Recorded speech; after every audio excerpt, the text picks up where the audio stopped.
YCP మంత్రిని BTech Ravi, బీద రవి గట్టిగా తన్నారని లోకేష్ అన్నారు.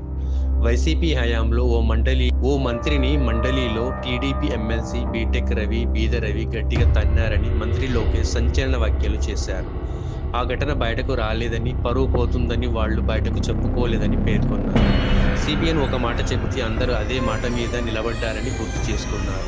మండలిలో ఓసారి వైసీపీ నేతలు తనపై దాడికి ప్రయత్నిస్తే నాగ జగదీష్ అడ్డుకున్నారని చెప్పారు. జలపతిరావు, ఫారూక్ ఖాన్ గట్టిగా పోరాడారన్నారు.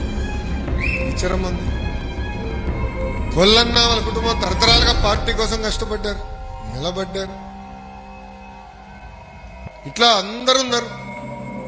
నాగ జగదీష్ గారు ఉన్నారు. ఇక్కడ మండల పార్టీ అధ్యక్షుడు ఉన్న వ్యక్తిని బాబు గారు లేదు పట్టుబట్టి ఎమ్మెల్సీ ఇచ్చారు.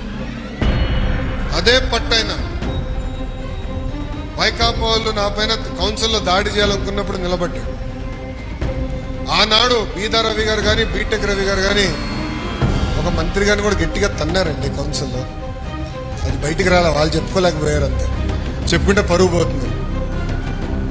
బాబు గారు ఒక్క మాట చెప్తే కౌన్సిల్ అందరం అదే మాట మీద నిలబడ్డారు. దానికి కారణం పార్టీకి ఎవరైతే కష్టపడ్డారో వాళ్ళనే గుర్తించారు.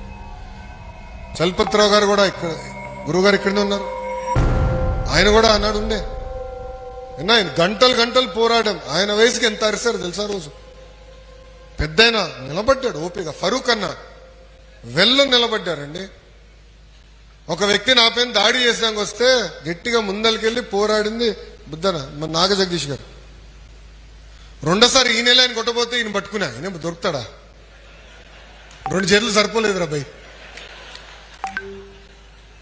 ఎందుకు చెప్తున్నానంటే ఒక స్ఫూర్తి. అందరం పడ్డాం, అందరం పోరాడాం. కౌన్సిల్లో కూడా అదే పోరాటం పార్టీని కాపాడింది. సో పార్టీ, తెలుగుదేశం పార్టీలో గొప్పతనం అదే.